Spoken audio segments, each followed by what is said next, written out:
And Yahoo Daily Fantasy Sports, proud sponsor, at least we think they're proud, of the Deeper Dive.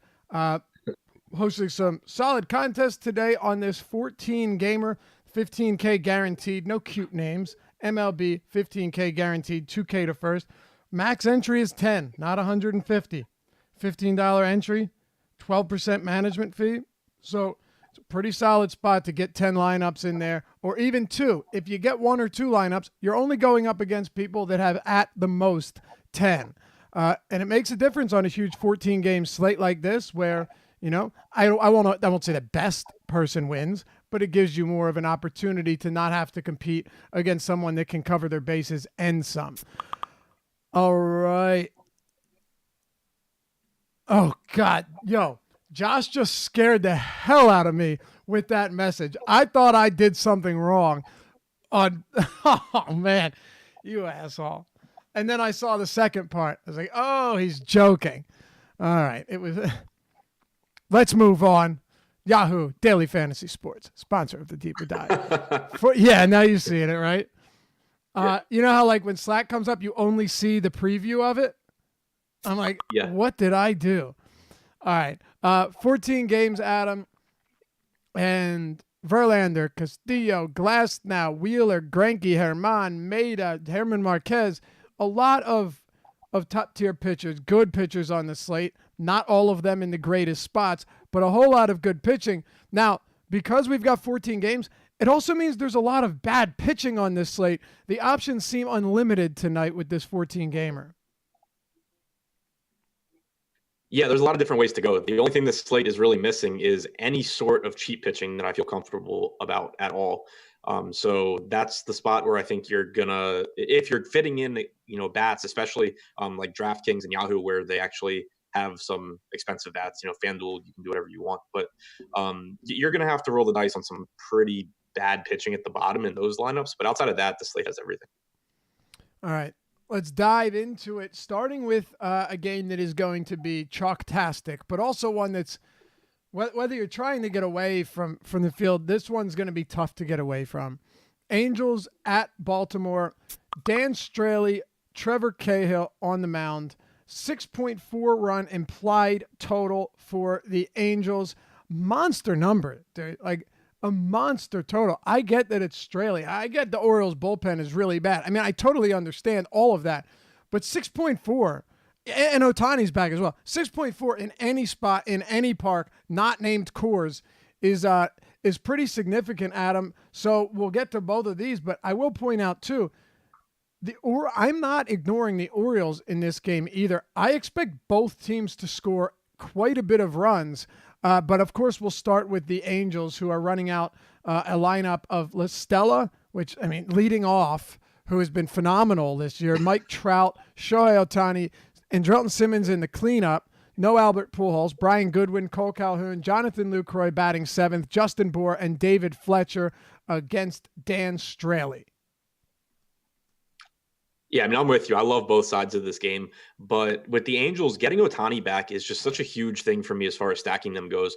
Josh and I talked about it this morning. And before, even when they were in good spots, it was like you didn't really want to stack them because outside of Trout and apparently La Stella, but I don't really believe in that, there wasn't, any legitimate like high upside hitter. And it was more of a team where you were just hoping to string together a bunch of hits and score runs that way. But with Ohtani in there, you just get another absolutely phenomenal hitter to go with Mike Trout. And that just gives your lineup so much more upside to where I don't mind having guys that have less power now. La Stella, who, again, he's killing the ball right now, but I still have trouble believing that's real. But I'm more willing to go to guys like him and Simmons now that I can get Ohtani in there with Trout. And Straley has just been absolutely awful this year. I tried to find the best way to attack pitchers like left-handed, right-handed, what they can hit, what the pitcher does. Straley hasn't been doing anything well against hitters from either side of the plate. Tons of walks, no strikeouts, getting hit hard, and then it's a bad bullpen behind him. So really top to bottom, I like getting to the Angels. I mean, this team stacks so much nicer now than it did a week or so ago.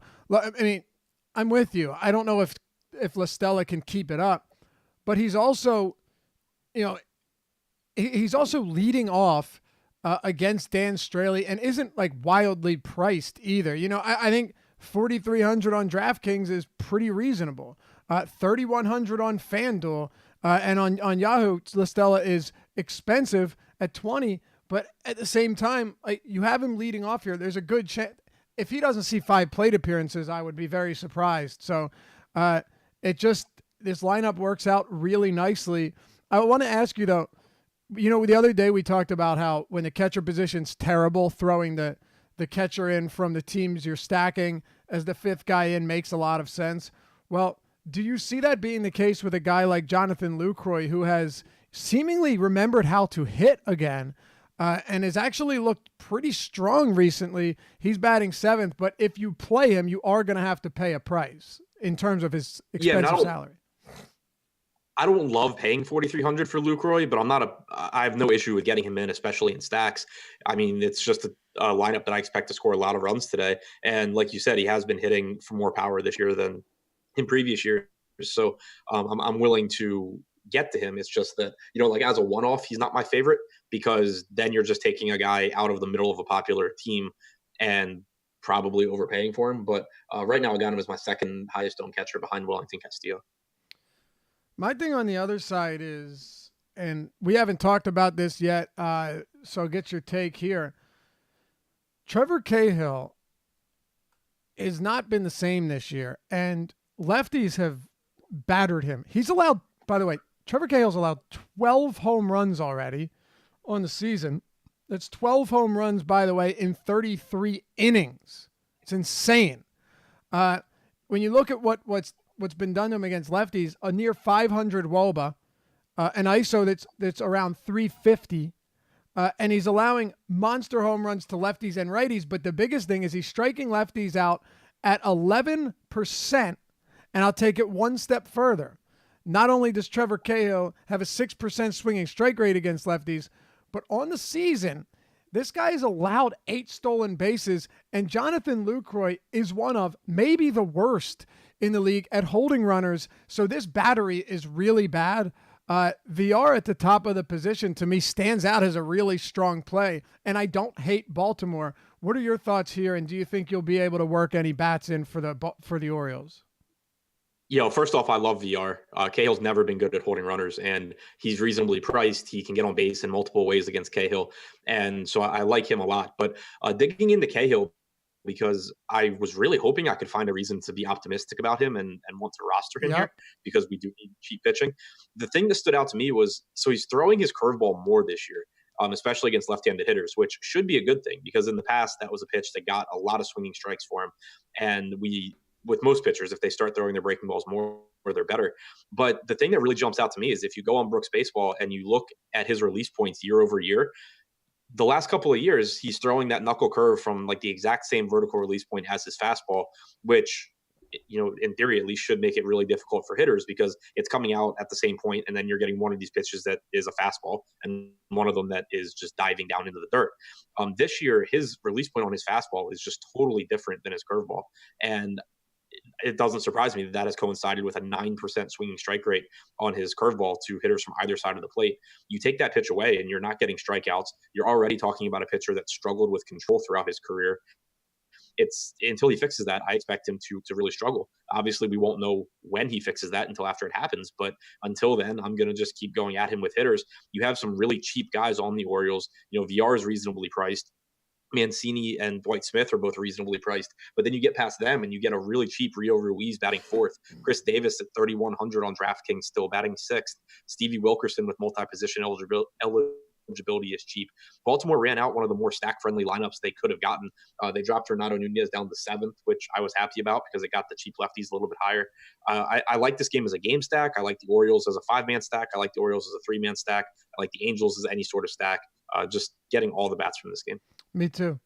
Love it. And strong analysis there on Cahill with the curveball too. The movement's different on the curveball as well this year.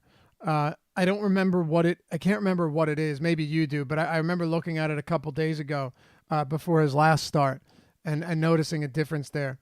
But VR is just in a phenomenal spot. And you're also, these Baltimore bets are pretty discounted. I mean, guys like, what the hell is his name? You know what? Is he in? He's batting 7th today. He was batting 5th. All of the guys that you had mentioned and more, like Wilkerson 5th, Davis 6th. We talked about this the other day. Davis has not been terrible ever since busting out of the longest slump in Major League history. I guess what both of us are saying is it's not just the Angels in this game. While they are the better team, the Baltimore Orioles shouldn't go overlooked either. All right. They fit together pretty nicely too. Like without Pujols in the lineup, obviously you have Bohr down at the bottom, but you have Chris Davis at first base, you have Ruiz at third base. There's no third baseman on. There's not necessarily a third baseman on the Angels. You can use LaStella there on DraftKings, but they just fit together nicely. You have a lot of multi-position eligibility on the Orioles, which makes it easy. Yeah, for sure, and not just that. Like you look at the pricing on some of there's no Mike Trout in the lineup. There's no Ohtani, which means they're not nearly as good, but they're also not nearly as expensive. Wilkerson is batting 5th at 3,500. Nunez is 3,600. Chris Davis is 3,100. Real Ruiz 3,500, and he's batting cleanup. Like other than VR and Mancini, who aren't egregiously overpriced, not only do they stack nicely, but on a night where there isn't a lot of low end pitching, you can get them into your lineup and get the top of the lineup 1 through 5 or 2 through 6 or whatever, and still go to 2 higher end pitchers. So I definitely like it. All right, another one here: Toronto and the White Sox. By the way, some games we're going to skip over, and we're going to not skip them, but we're going to keep it real short on certain games so we can spend the time on the ones that we think matter the most on such a big slate with so many high totals. Clay Buchholz, Dylan Covey. I am not a believer in Covey. I'm not sure anybody is. Toronto has been one of the teams that offensively has been a disaster this year, but they're also very inexpensive in a lot of spots.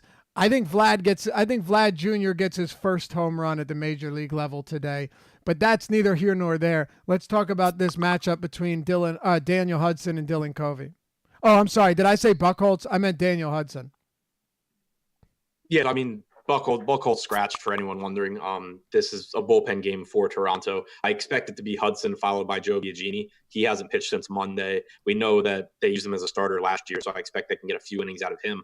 So the primary targets for me from the White Sox are going to be left-handed power plus Wellington Castillo because he's cheap and has power. But I think that Moncada's an interesting play. Yonder Alonso batting cleanup is a strong play. Biagini, since the start of last year, has allowed over a 240 ISO or expected ISO to left-handed hitters. So getting some of those guys is appealing. And kind of like we talked about in the Orioles game, the Blue Jays are going to be the really popular side here, but there is a lot of upside in the White Sox bats as well. I'm getting a pretty good amount of Dylan Covey tonight, though. Really?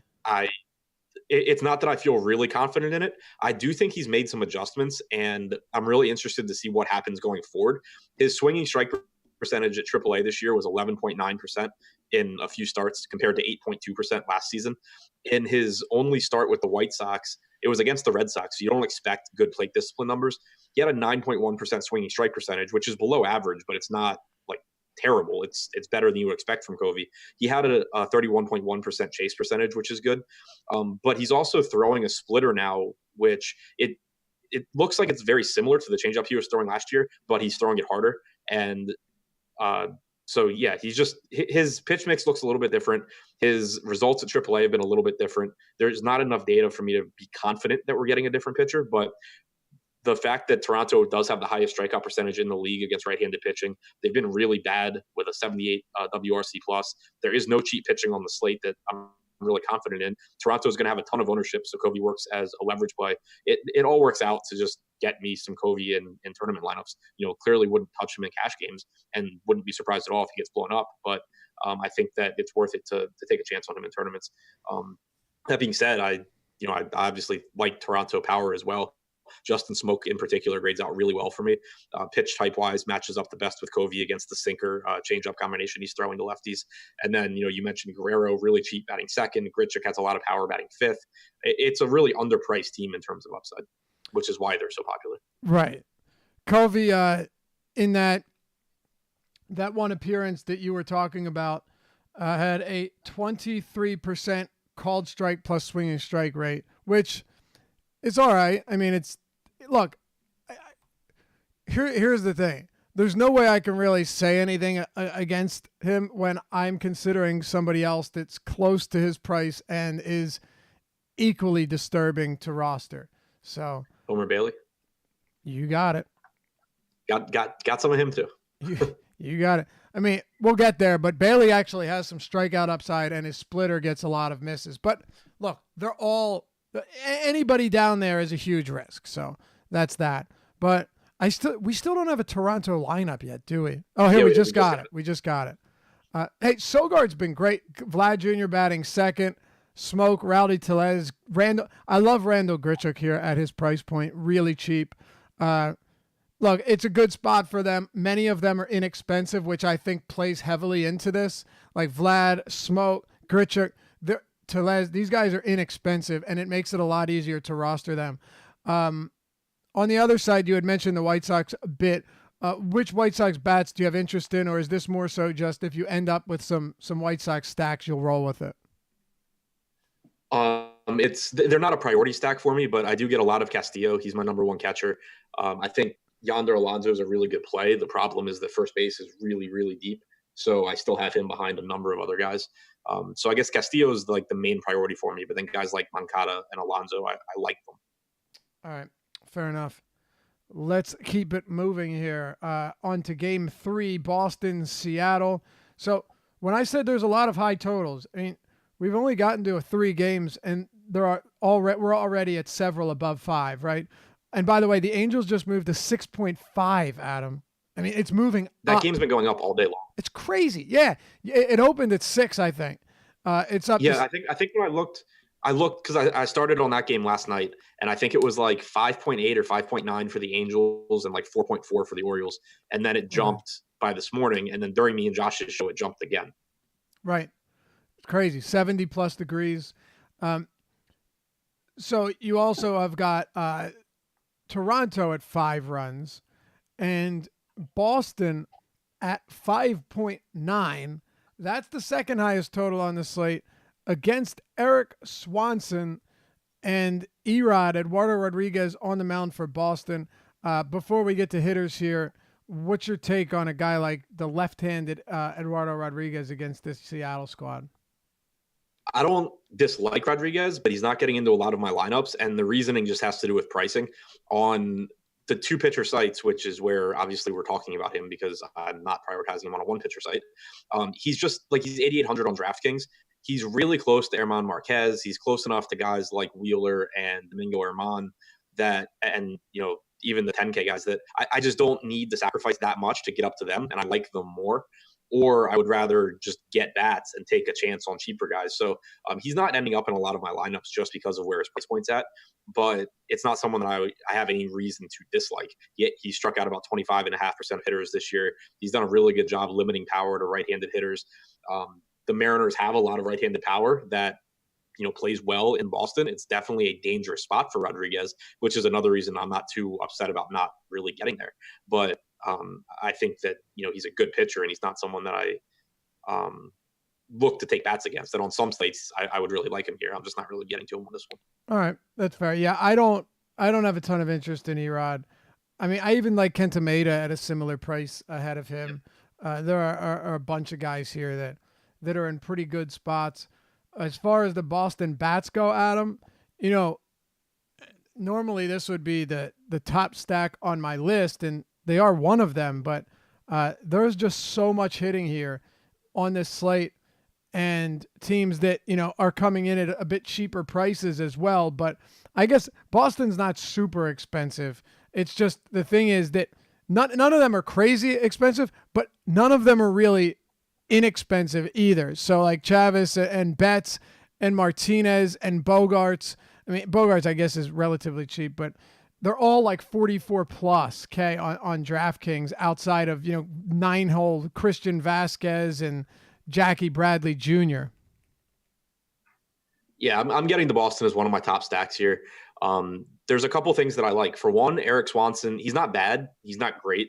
He does throw strikes, doesn't walk a lot of guys, and that's appealing from an upside standpoint. He's less likely, obviously, to just like walk guys and give you an easy grand slam opportunity, but you don't really want your guys walking because it's just it lowers their ceiling. So the fact that he's going to let them put the ball in play is nice. He also, so far this year, has thrown a fastball 68% of the time to lefties, 64% of the time to righties. I went into Baseball Savant and Brooks Baseball and basically set it up to see how these Red Sox hitters hit against Swanson's fastball in the locations that he throws it the most. And he likes to work away to lefties. And if you look up and away to lefties, but if you look at Devers, Moreland, and Bradley, they do a good job over the last few years of hitting that ball to left. And if you overlay the spray chart on the Fenway, you get a lot of additional home runs compared to what happened in their actual results. So that was good. And then for the righties, obviously you have just guys like Betts, Martinez, and Bogarts that are really, really good hitters. So I really like the price tags on them, especially on DraftKings. I'm getting to them as one of my highest owned stacks. Like I said, I just think it's a really high upside spot. It is. So when you're doing that, though, your pitching combinations is going to have to result with a guy like Covey or Bailey as your SP2. Yeah, exactly. That's why this slate's so interesting to me. And I think it's a really difficult, limited entry slate. I know I have a couple of entries into the $500 on DraftKings tonight. I still have no idea what I'm going to do with them because it's like, do I want the bats that I like or do I want the pitching that I like? And you can't really get both. And there's a lot of good on pitchers and a lot of good hitters. So yeah, it's tough. I honestly feel like I feel like there are some teams. This is what's cool about this slate. You can do both and still get the teams that have upside in this spot. It's just not the Angels, not the Red Sox. Like we already talked about Baltimore or Toronto. There's no question that in their respective matchups they could put up big run totals and you could get to the pitching. But right, like you're saying, you're not going too expensive pitchers and stacking the Angels or Red Sox. It's not going to happen. So right, exactly. Tampa Bay and New York Yankees, Tyler Glasnow, Domingo Germán. Tyler Glasnow always goes entirely overlooked on slates where there's a lot of other good pitching. And look, I get it. He's only been good for a few months, dating back to the end of last season. And he's pretty expensive against the Yankees team that's beginning to get healthy and doesn't strike out all that much. But this guy, if you're just talking from a ceiling perspective, Glasnow's got a really high ceiling, and it's fascinating to see the second lowest total on this slate for the New York Yankees at 3.1. But again, he's a tough guy to get to when he's priced up there with all of the most expensive pitchers on tonight's slate. Yeah, it's really tough. I think it's a little bit easier on Yahoo where he's $51 compared to $60 for Verlander. But even there, he's $1 more than Luis Castillo. Right. So that's the issue I'm getting to is I really like him. The Yankees haven't struck out a lot this year. They're 27th in strikeout percentage against right-handed pitching. I know. It's obviously a really good ballpark to pitch in, but his price tag just relative to some other pitchers isn't in a spot that I really like it. One thing I found really interesting, I think you will too, is when Glasnow came up, the big question was, will he ever stop walking people? 4%. He is fourth. Yeah, 4% walk rate. He's fourth in baseball among all starters that have thrown 200 pitches in called strike percentage. His swinging strike percentage hasn't even been high this year. He's averaging 10.5%. I know. But he ranks. Yeah. But I think he's 13th. It's 13th in called strike plus swinging strike percentage because he's getting such a high percentage of called strikes, which is just a totally different pitcher since coming to Tampa Bay. So the point being, I really like Glasnow. I'm not looking to take hitters against him. I'm very happy with any lineups he gets in, but it's not a lot of lineups right now. So I just pulled it up. His called strike plus swinging strike rate is just under 33% on the year. Yep. It's pretty solid, man. Definitely solid. He's this is a guy I've loved for a long time now and has, let me down. But we all knew that if he could start throwing consistent strikes with a 97-mile-per-hour heater, he can definitely do good things. But I was a little bit surprised, doing the early bird for this morning or last night and writing the deeper dive, I was surprised to look at the Yankees K rate versus righties. So if you were to look at their, and I guess, no Stanton and Judge is going to make a difference. But Adam, if you go back to the start of last year and take their active rosters, so the guys that are on their active roster now, but bring it back towards the start of 2018, the Yankees are still 25th with a 19.4% K rate. So it's not just this season; it's last year as well. Yeah, like they're not as powerful of a lineup, although they have still been productive this year with this group. But you just lose strikeouts without Judge and Stanton. However, like you just said, the called strike rate, though, makes it a little bit less concerning when you're talking about somebody like Glass now, because he doesn't necessarily need to get him to swing over every pitch. What's the ump situation look like for this one? When it's a guy that gets a ton of called strikes and relies on that for strikeouts, it's probably important that we look at the umpire data as well. Yeah, let me see if I can pull it up real quick. Sure. I think it's Randazzo. Yeah, I don't remember how he ranks. I thought I have him as slightly favoring pitchers. Okay. Sounds good. I still have interest just because nobody's going to touch Glass now tonight. At least I don't expect my biggest issue is that I don't think people are going to Luis Castillo either. Right. And I have Castillo slightly ahead of Glass now. Yeah, and I think that's perfectly fair. What are your thoughts on Domingo Germán? And by the way, Tropicana Field is one of the premier pitchers parks in the league. I mean, it is horrible for hitting. Yeah, for sure. Again, it's just like Castillo is in one of the only parks that's better for pitching. Yep. What are your thoughts on Germán? Basically, everything I just said about Glass now make me like the pitcher a little bit less, but his price tag's more appealing. But it's, again, like I have him behind Marquez. I have him behind Kenta Maeda by a little bit.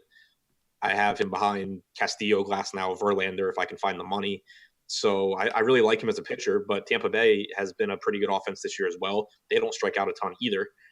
I'm not getting to a ton of Marquez. It wouldn't be surprising to see a good game out of him, but I just have other guys that I'm prioritizing over him. All right. Let's talk about the Mets and the Marlins. Remember the other day we said like we wouldn't be surprised if Kyle Hendricks went 8 innings and just worked super deep into this game without having to throw a lot of pitches. Well, Wheeler is similar to that, but he gets more strikeouts. This is a guy who's very good at limiting his pitches, working deep into games, and he's allowed to throw a lot of pitches. But last year, towards the end of the season, I think he threw 7 innings or more in like 9 of 12 starts. This year, he's thrown 7 innings or more in 3 of his last 4 and 6+ innings in 5 straight.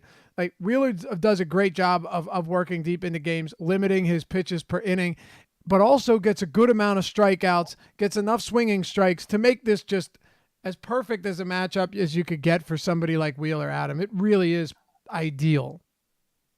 Yeah, he's my number 1 pitcher on the slate when you factor in price. It's just there are so many ways for him to succeed, and really the only way to see him not succeed is if he just walks a ton of guys, which he does sometimes have a tendency to do, or if the Marlins just perfectly place a ton of hits and basically BABIP him to death. But he can get there on strikeouts. Like his strikeouts stuff's really good. The Marlins actually have the 5th highest strikeout percentage this season against right-handed pitching at 25.3%. Their active roster. So he can get there with the strikeouts. If he's not getting strikeouts, he can get deep into the game. As long as those balls in play are being caught, he'll get 8 or 9 innings out of him. There's just so many different ways for Wheeler to succeed here, and the price tag is still reasonable. So I know he'll be popular. I hate the idea of rostering popular pitchers on a slate with this much pitching at the top, but there are also plenty of ways to differentiate with 28 offenses in play, and I certainly want my shares of Zach Wheeler. Agreed. Hey, by the way, Citi Field is, as far as runs go, is really, really, really bad for hitters. I don't think it gets enough. I don't think it gets discussed enough. But I mean, this park has been really bad for hitting. I know you have the right field where it's a bit easier, but not a very good park. It's not Marlins Park, but it certainly does not favor hitters here whatsoever. So something to keep in mind when you're looking at Wheeler. It's just another feather in his cap when it comes to this matchup. So I love him as much as you do, popular or not. It kind of doesn't matter. Pablo Lopez, Adam, is $8,100 on DraftKings. He's 35 on FanDuel and on Yahoo, and on FanDuel Lopez is 7,200. What's your take on this matchup between Lopez and the Mets? I think it's a fine matchup. I think Lopez has pretty good stuff. If he was a little bit cheaper, I would have a lot of interest. But where he's at, I'm finding the same problem with him that I was having with Eduardo Rodriguez, and it's just that my lineups end up being better if I either save a little bit more at hitter and find money for a better pitcher, or just pay down at pitcher, take my chances, and get better hitting. It's really tough for me to get to like the 8 to 9K range at pitcher today. Yeah, absolutely. And if you are, it's not going to be with Pablo Lopez. All right. Any bats from this one before we move on? Not really. Robinson Cano is cheap and hitting really well. Michael Conforto hitting really well in terms of expected stats. Michael Conforto grades out well against the stuff that Lopez throws, but I don't think either one's a priority in the context of the slate. All right. Minnesota and Detroit. Jake Odorizzi, Tyson Ross. Adam, I got a stat for you that I'll repay your stat giving. I have an interesting one that I think you'll find pretty amusing. What if I told you the highest whiff per swing rate in the league on the four-seam fastball was Jake Odorizzi? I didn't know it was the highest in the league, but I did notice that it was absolutely insane this year. It is the highest behind Clevenger and Ponce de Leon. I don't count it. They haven't thrown many pitches at all. Jake Odorizzi has the highest whiff per swing rate on his four-seamer. A 35% whiff per swing rate on a four-seam fastball. That's up in Jacob deGrom territory, right? Like that's just. I mean, he's up there with Garrett Cole, higher than him, Max Scherzer. This four-seamer has been filthy this season. And when you're missing that many strikes with your fastball, it allows you to do so much more with your off-speed stuff. And it's one of the reasons he's getting so many punch-outs this season. Okay, so here's my problem with that, though. I can't find any reason for it. His spin rate is the same as last year. He's throwing it in the same spots. Everything is basically the same. The only difference I really see in Odorizzi right now is his zone contact percentage this year is 75.1%. His career average is 84.1%. The lowest he's ever had in his career is 81.5% in 2017. I can't find a reason that I think it's sustainable. And it scares me because he's actually throwing more pitches in the zone this year than in previous years. He's getting less chases on pitches out of the zone. It's like all of his numbers are because he's getting so many swings and misses on this fastball. And I can't find a single reason to think that it continues. Yeah. He's getting less chases, but there's also been less outside contact. So his outside swing rate's down by 4%. His outside contact rate's also down by 4%. So I don't know. Yeah, it's the contact percentages being so much lower than his career averages is what scares me, though. No, look, I hear you. The zone swing rate, the Z swing rate being down to 66%. I mean, I can only assume that he's placing his pitches well. I mean, yeah, but like when they do swing in the zone, they're making contact almost 10% less than his career average. Right. So you're just saying you think he's been lucky. Yeah, I mean, I think it regresses at least to some extent, and that you see the swinging strikes go down for Odorizzi. It's certainly possible. It's a pretty wild stat, nevertheless. I mean, the fact that he's getting that many missed bats is pretty expensive. But okay, so let's assume that this is a spot where he could regress or going forward. It's also a Detroit team that just swings and misses at an alarming clip. So I guess, which one wins out today? Yeah, I was going to say, even though I think that regresses going forward, I don't necessarily think that starts tonight. I like Odorizzi the same way I like Rodriguez. I have them projected almost identically. I have Odorizzi slightly ahead of Rodriguez. Still not really getting to him, just same reasons as I said when I talked about Rodriguez. But there are plenty of strikeouts in the Detroit lineup. I think that Odorizzi's a good play. I do prefer him to Rodriguez by a little bit. I just prefer Marquez to both of them. I prefer Maeda to both of them. And that's why I'm not really getting there. Sounds good. What about bats here going up against old Tyson Ross? He's been taking a beating, Adam. Speaking of fastballs, Tyson Ross, that fastball has been hammered and hammered and hammered this season for a, let me see here. So he's throwing the four-seamer almost 50% of the time. He has a, where is it? I guess what is it? It's about a 300. Actually, it's been better than I thought. Couple games he must have improved it a little bit. Earlier he was getting crushed on it, but I mean, it doesn't take away from the fact that he's still getting crushed. What are your thoughts here on these Minnesota bats against Tyson Ross at Target Field? I love the spot for Minnesota. They have, plenty of left-handed power against Ross. They have plenty of speed that can take advantage of Ross's inability to hold runners. I have no idea how to get them in lineups on DraftKings. They are affordable on Yahoo and FanDuel, so I like the stacks there. I just don't know how to stack a $5,700 Jorge Polanco with like a $5,100 Rosario and a $5,200 Cruz and still have any sort of a good team around it. So on DraftKings, it's really tough to get there, even though I love the spot. The Tigers have one of the worst bullpens in baseball. I don't think Ross is good. I think it's a really high upside spot. It's just more of a Yahoo and FanDuel play because the price is more appealing there.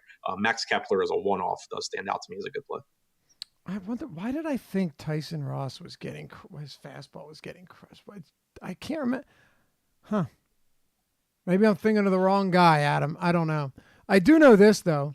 He's this is a guy that normally sat 93, 94. His fastball velocity, average velocity, is below 90 miles per hour. So it hasn't been pretty. And you're also looking at a righty who, as you mentioned, doesn't hold runners. But the biggest thing is he used to get a lot of misses on his slider, and he's still getting, like, that's his only pitch with a swinging strike rate above 8%. This year. The problem is that when you throw it as much as he does, he's throwing it less now than he has before. And I mean, my guess is that's just because he became completely ineffective. Batters just stopped swinging at it and let him throw it out of the zone for walks, and then they would steal a base immediately after being issued a free pass. Right. So he has to throw more in the zone is what I'm saying. All right. Any interest in the Tigers bats? Some.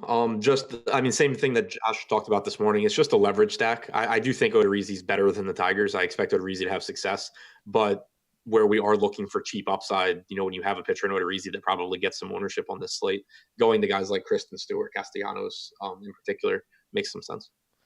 All right. We have a Texas and Houston game at Minute Maid Park. Justin Verlander, Lance Lynn on the bump.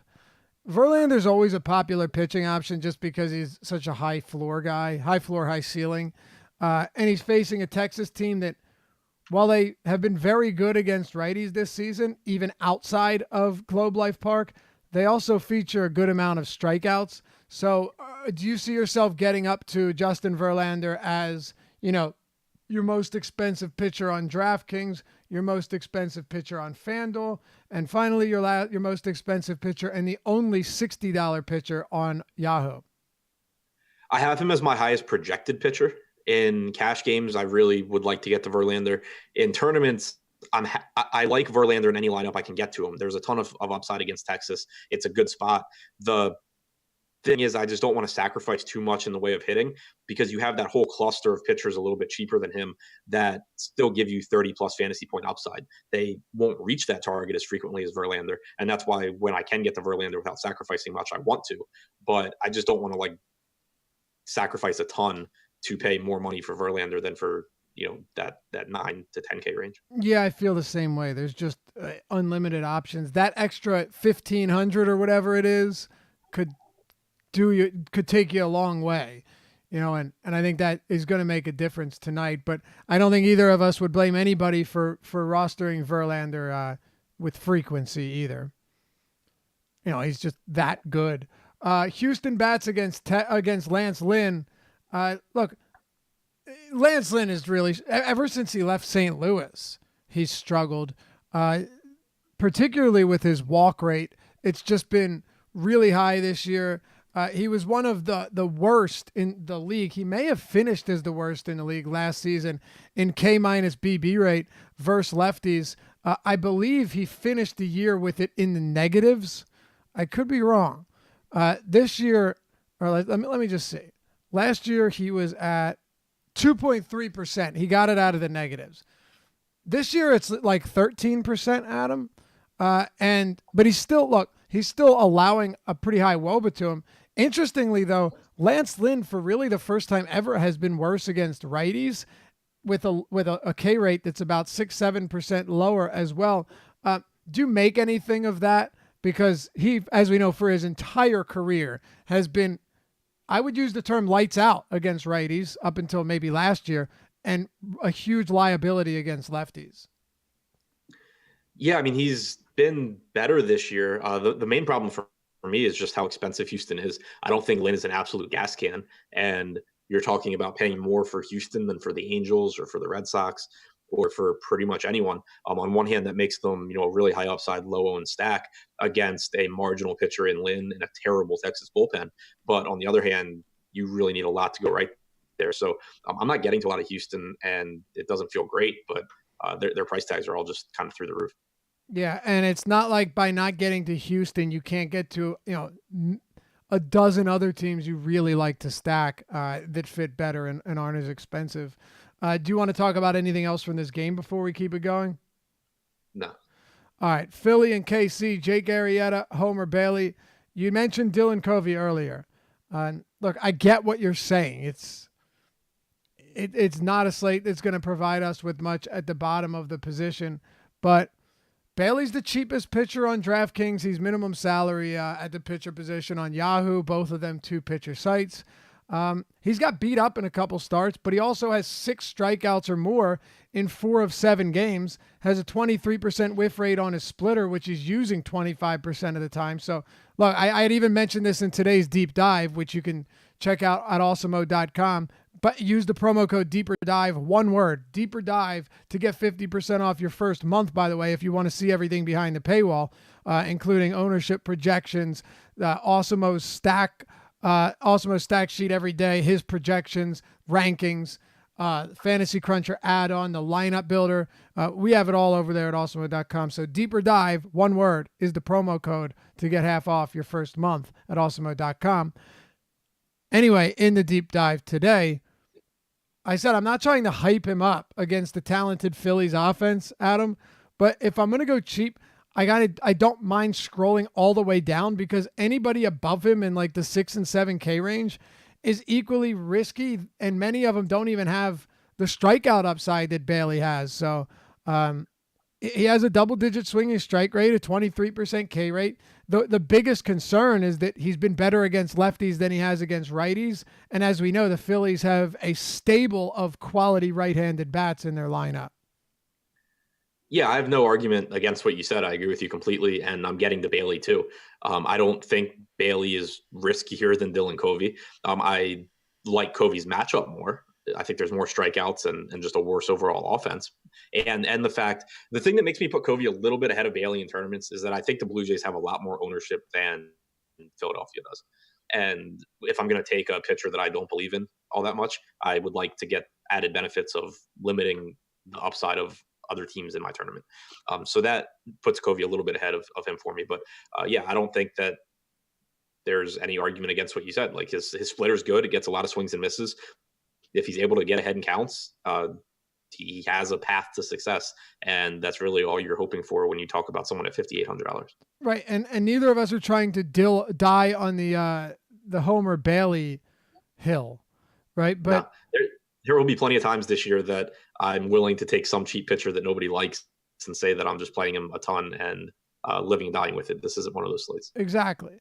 But when you're asking me, would you rather play Tyson Ross or Dan Straley or Derek Rodriguez, who gets virtually no strikeouts and faces a team that doesn't strike out?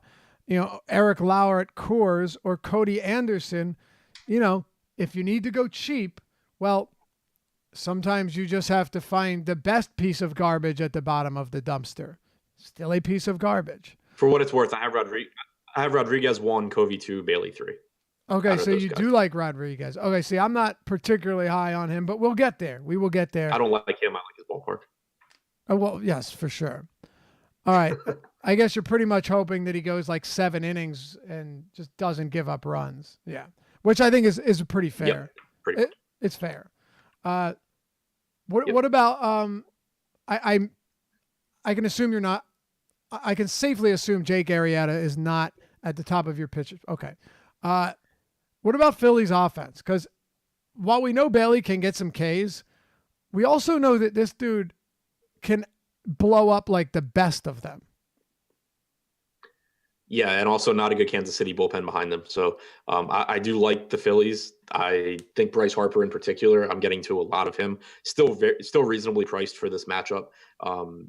But like you get Real Muto, you get Segura, you get guys at weaker positions that have upside too as a full stack. And compared to some other teams, they're not that expensive. So I do like Philadelphia. Not like a top stack for me, but top 10. Okay.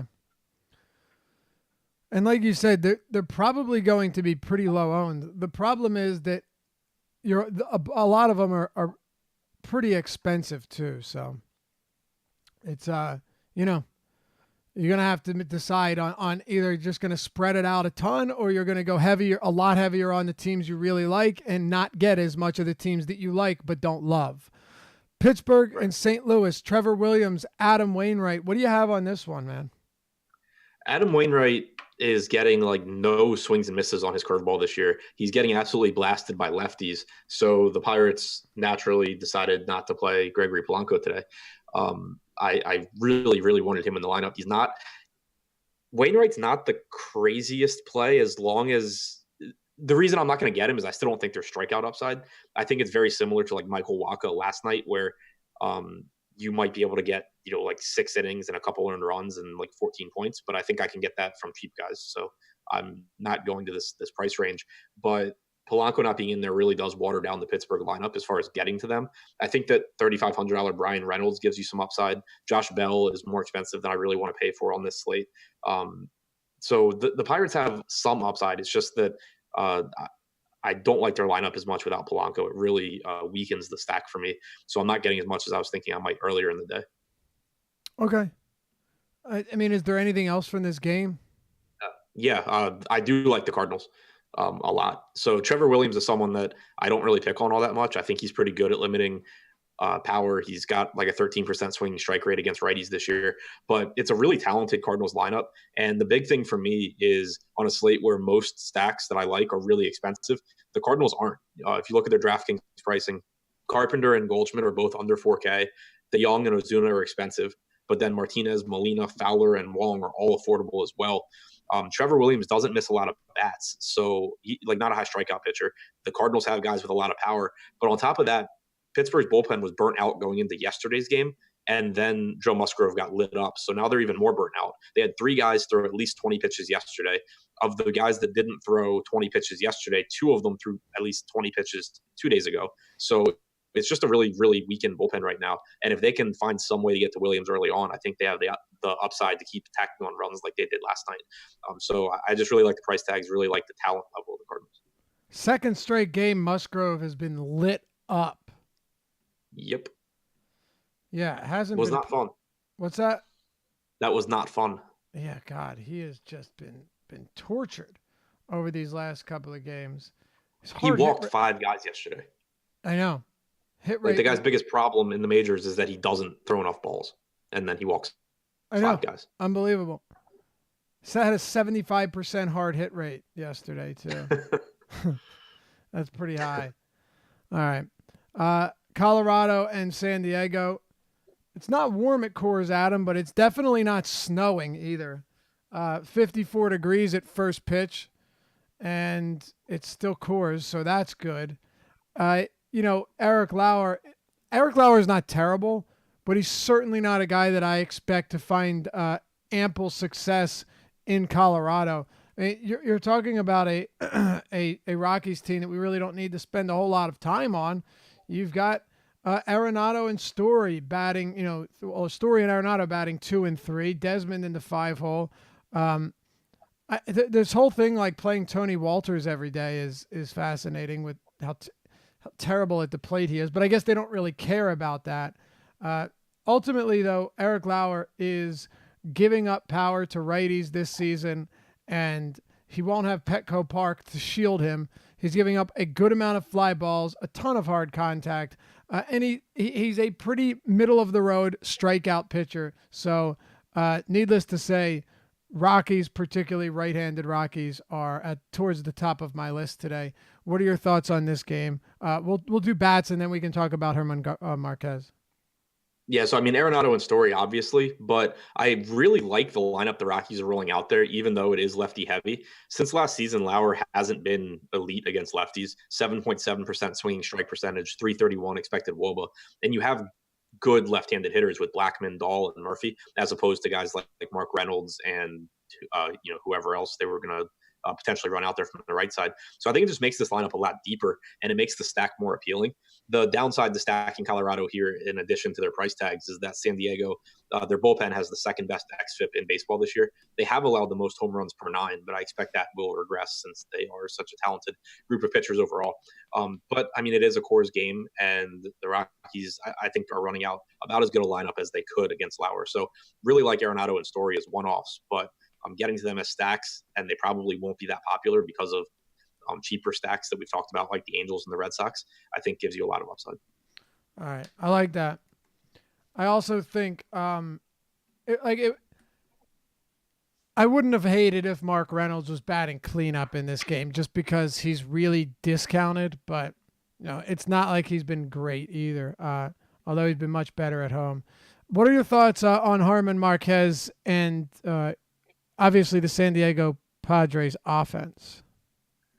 I'm going to Marquez a lot here. He is 9,100 on DraftKings, and I just think that's too cheap for his talent. Obviously, pitching in Coors Field is less beneficial than pitching outside of Coors Field, but there are a ton of strikeouts in the Padres lineup, and Marquez is still getting a ton of swings and misses. He's still striking guys out. I know that like his first start in Coors this year, he had a 6% swinging strike percentage, and it was concern about him going back to not being that good at Coors, and he hasn't been great at home, but the underlying numbers are still there when you talk about upside. Each of his last 4 starts, he's had at least a 13.7% swinging strike percentage. 3 of those were in Coors. His chase percentage in those Coors starts was 47.9% against Philly, 33.3 against the Nats, and 36.9 against Arizona. Just really, really good numbers there. And I think that if he were facing the Padres in Petco, he would be like 10,200 or something like that. So you're getting an appropriate price for him in Coors. I expect people will go to quote unquote safer options, and that makes me really, really like Marquez in tournaments. I agree with you. Another thing too, if you take the San Diego Padres active roster this year, you look at how they square up against Marquez's arsenal. Well, we know that he has a slider that's really good, and he's throwing it more than ever this year, 30% almost, and a really solid curveball. These pitches are getting, whiff rates of 24 and 27%. Like, those are elite marks, and he's got not one but 2 of them. San Diego's active roster against the slider ranks 29th, ahead of only the Marlins by a very small margin. Against curveballs this season, they also rank 28th. So while, look, it's kind of surface level analysis based on grading them against the pitch as a team, but as a team, they have really struggled against his 2 best offerings. This is a very good matchup for Marquez. So yep. The only thing that had me a little bit less interested earlier today, and I think it's changed. I think his ownership was showing like almost 20%, which was higher than I would have thought for a 14-game slate. Yeah, I don't remember what he was. I thought Josh had said it was low this morning. Maybe it wasn't. I'm wrong. It's at 12% now. I think it was like 18, but I don't know. I can't remember. Either way, I like him as well. What are your thoughts on Oakland and Cleveland, Adam? We've got Frankie Montas and Cody Anderson, who has bounced around between leagues, had injuries, didn't get out of the first inning in his first actual start of the season against Seattle, got hammered, gave up a grand slam to Jay Bruce. It was ugly. He'll get another crack at it today against the Athletics at O.co, and Frankie Montas going up against the Indians. Any interest in anything from this game? There are a few underpriced hitters that maybe we could touch on. I think so. Starting with the pitching, I definitely don't have interest in Cody Anderson. Frankie Montas has added a splitter this year that's getting a lot of swings and misses against lefties. I still don't really like the spot here from an upside standpoint against the Cleveland team that doesn't have a ton of strikeouts, but it makes me not really want to go to Cleveland either. Where I have the most interest is that I think Oakland is an appealing pivot stack off of Toronto because you have similarly priced guys and similarly priced power upside, but it's a much worse hitting park. And I think people won't go there nearly as much. But, there's not a big difference in power or talent level between the middle of this Oakland lineup and the middle of the Toronto lineup, except for they're going to be a lot lower owned. So, getting the guys like, Piscotty and Olsen and Chapman, I think carries some appeal in tournaments. But again, it's more of a top 10 stack than a top 5 stack for me. Okay. I guess we can move on, right? We've got we have 3 more games to go, unless there's anything else you like here. Nope. All right. Yeah, I mean, like, Kipnis is 2,400 on FanDuel, should bat second. There are some cheap bats, but really nothing that stands out. Kipnis is minimum salary on Yahoo as well. So we've got Arizona and Atlanta, Zach Greinke, Julio Turan, maybe on another day, but I don't really have much interest in either of these guys tonight. Does Greinke or Turan stand out to you? Sorry. No, I have nothing from this game either. I have respect for both pitchers, especially Greinke, I think is good still. Julio Teheran's made some improvements this year, throwing his changeup more to lefties. It's limited damage a little bit more. You want to cough and get that out of the way? I can tell you're struggling. Yeah, go ahead. I think I'm good now. Yeah, I'm good now. So I have respect for both pitchers. One of the most favorable pitchers umpires in baseball is in this game as well. You don't really have cheap price tags anywhere. So, I mean, I know people you can like David Peralta, he's a really good hitter and he has the platoon advantage, but there are just a million guys on the slate that I have ahead of pretty much every hitter in this game. All right. I feel the exact same way. This game, it would be easy to forget that this game existed tonight. Do you want to move on? We got 2 to go. I mean, unless there's anything else. Yeah. I don't have anything else from that game. Kenta Maeda and Anibal Sanchez, LA Dodgers, Washington Nationals. So this game is kind of weird because, Maeda has a 3.3 run total against him. The Nats have a 3.3 run total. Dodgers are at 4.8 against Anibal Sanchez. Something that is interesting about Maeda, though, is he hasn't really been great this year, and he hasn't struck out more than 6 batters in a start. But he also still he has a 13.2% swinging strike rate. His swinging strike rate against righties is 16.8%. He's always been really good against righties. And I would expect him to face around 7 righties tonight against Washington. So they also have, you look throughout this lineup, so many injuries, a good amount of strikeouts. The question is more so, how do you get to Maeda with all of these other pitchers? But everything lines up for him. He's a 201 money line favorite. Monster swinging strike numbers against righties and very good against right.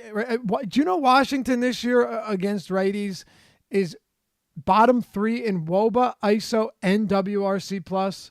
I mean, it's been a rough go for them. And, if there were ever a chance for Maeda to get back on track, Washington has been that spot for a lot of other pitchers. Yeah, I really like the spot for Maeda. I like all the righties, like you said. Obviously agree with all the numbers you threw out. If I had to make a counter argument to Maeda, especially because we do have him projected for high ownership, it would be that the other guys we've talked about, like Marquez and Wheeler and Glasnow and Verlander, like all these guys probably can go deeper into the game than Maeda can, especially Wheeler, Marquez, Verlander. Yeah, it's a good point. Maeda has thrown 100 pitches once this year. It was in his first start of the season. 84 pitches in 6 innings against San Diego his last time out, 73 against the Giants in 5 innings the time before that. We know how short Dave Roberts' leash is. It's not to say that Maeda can't get to 100. It's just less likely than guys like Wheeler and Marquez and Verlander. So that would be the counter argument, but I do think it's a really good spot. I think the price tag is at a reasonable spot as well. Yeah, I like Maeda. I'm happy if I get like around 25, 27% where the field is. What are your thoughts on Dodger hitters here? Because Anibal Sanchez hasn't been particularly good. I mean, he's had a couple of decent starts, but we all know that he is still someone that's going to struggle against lefties. This year, man, he's allowed, 10 extra base hits and 71 batters faced to lefties. So he has definitely struggled against opposite-handed hitters, and you have some more discounted Dodger bats. Are you getting to any Dodger exposure today against Maeda? Or sorry, against Sanchez? I'm not that high on them. I do like the fact that the Nats have a terrible bullpen behind Sanchez, and if they can get to him early, they should be able to pile on runs. But so far, you mentioned the extra base hits allowed to lefties. Sanchez has allowed a 288 ISO to left-handed hitters, a 137 expected ISO, 392 WOBA, 329 expected WOBA, 12.5% swinging strike percentage. He's got his splitter that he throws 26% of the time and has a 20% swinging strike percentage. So I don't think he's as bad as his numbers indicate so far this season. I do think that guys like Bellinger and Muncy are in really appealing spots, but they're also expensive. And it's more so that I just am prioritizing other spots on this slate. Yeah, I think Seager at 37 on DraftKings is pretty reasonable, and $12 on Yahoo. But I mean, the question is, would you rather have Seager at 31 on FanDuel, or would you rather have Andrelton Simmons at 32? I wouldn't think I'd be asking that question, but Simmons is batting cleanup against Dan Straley. Yeah, and especially on FanDuel where runs and RBIs are weighted more. Yep, absolutely. I guess that's it for this one, huh? Get to the last game here? Yep. So we've got San Francisco and Cincinnati at Oracle Park. You had mentioned that you have some interest in Derek Rodriguez, and here are your totals. 3.5 implied run total for San Francisco against Luis Castillo, 4.1 for Cincinnati against Derek Rodriguez. Rodriguez weighing in at $6,300 on DraftKings, and 42. God, he's 42 on Yahoo. What? That's wild. All right. I'm not even mentioning him on FanDuel because it's a one-pitcher site, and I think you'd be crazy to go there. But in case you are, he's $6,400. Go ahead, Adam. Yeah, so I mean, basically just interested in pitching in this game. One pitcher is really good. One pitcher is inexpensive on DraftKings in particular.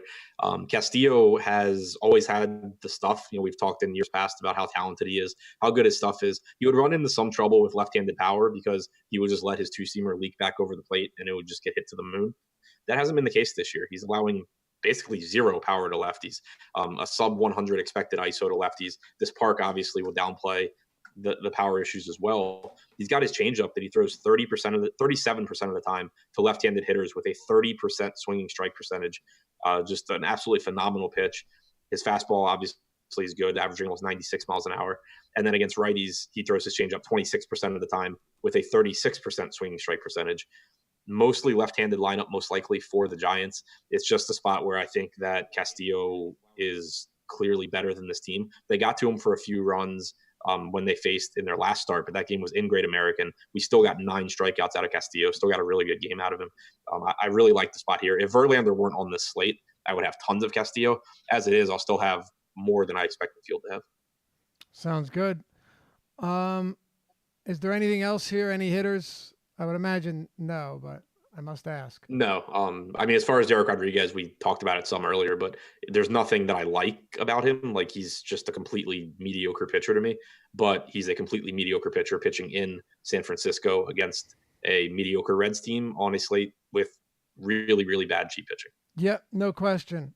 All right, we'll hit our stacks and we'll head out, and then we'll be back with you on Monday Coming up next is that Major League Baseball Live Before Lock with your boys Jake and Josh, taking you up till 7:05 start. And hey, by the way, appreciate all you guys tuning in as you do every day. If you enjoy the content and the video and you want to see more of it and you want to help us out, hit that thumbs up, like the video, because it really does help us out greatly, and we greatly appreciate you. Subscribe and hit the notification bell as well, so you always know when new content's going to drop next. And for our sponsor, Yahoo Daily Fantasy, I'm dropping the link into the chat right now. Sign up through this link, get up to $30 in Yahoo Sports rewards points. You could use it as currency on the site to win real money. It's a win-win situation. Just drop that in there now. And as always, we appreciate you guys tuning in every night. Adam, let's do it. Top stacks. My guess is that Boston and the Angels will be somewhere near the top for you. Yeah, Boston, Angels, Orioles, Rockies, Toronto because they're cheap. On FanDuel, I like Kansas City and Minnesota too. I just can't get to them on DraftKings. And Kansas City is really expensive on Yahoo also. All right. Sniper asked a question on DraftKings. Who do you prefer more, Goldie or Carpenter? I'll have you answer this too. I'm going to go with Goldschmidt just because he's well underpriced. I know he had struggled, but when you're talking about, well, he's got talking cash, but I don't know. Goldie just has that 2 home run upside. At 3,900 seems so egregious to me, Adam.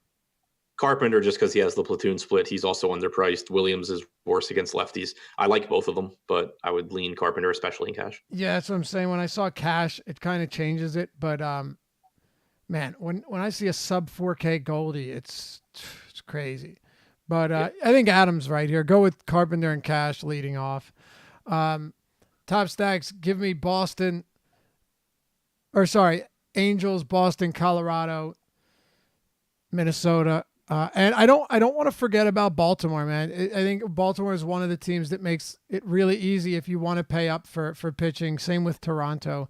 They'll have ownership, but there are ways to stack teams with high upside and high totals tonight without having to play Homer Bailey if you don't want to. Or Dylan Speaking Cove. of that, I totally forgot the Cardinals, who are, I think, pretty off the board tonight, but that I do like. Yep. And again, Goldschmidt is below 4K on DraftKings, and on FanDuel, Yahoo, he's $14 as well. So a lot of these guys are not going to cost you a ton, and they may not have greatest matchups. They may not be playing that well, but when it comes to their ceiling, like we know Goldie could hit 2 home runs in a game, and so could Marcell Ozuna. And so those are really appealing spots. And with Baltimore, the upside on the base paths to me makes a big difference as well. A couple stolen bases can change the game up. Any final thoughts before we head out for the week? Nope, pretty wide open slate. Good luck. Good luck to everybody. Live Before Lock coming up next. We'll see you back here after the weekend on the Deeper Dive. Oh, and hey, by the way, tune in to SiriusXM Fantasy Sports Radio Saturday, Sunday, 3 to 5 p.m. Eastern. That's Awesome-O Radio. We have a good time. Ben Ross are going to join us this week, as he always does. And Rick Kamla from NBA TV. Got some fun stuff lined up, so tune in. Sirius 210 XM 87. All right, we'll see you back here on Monday. Peace.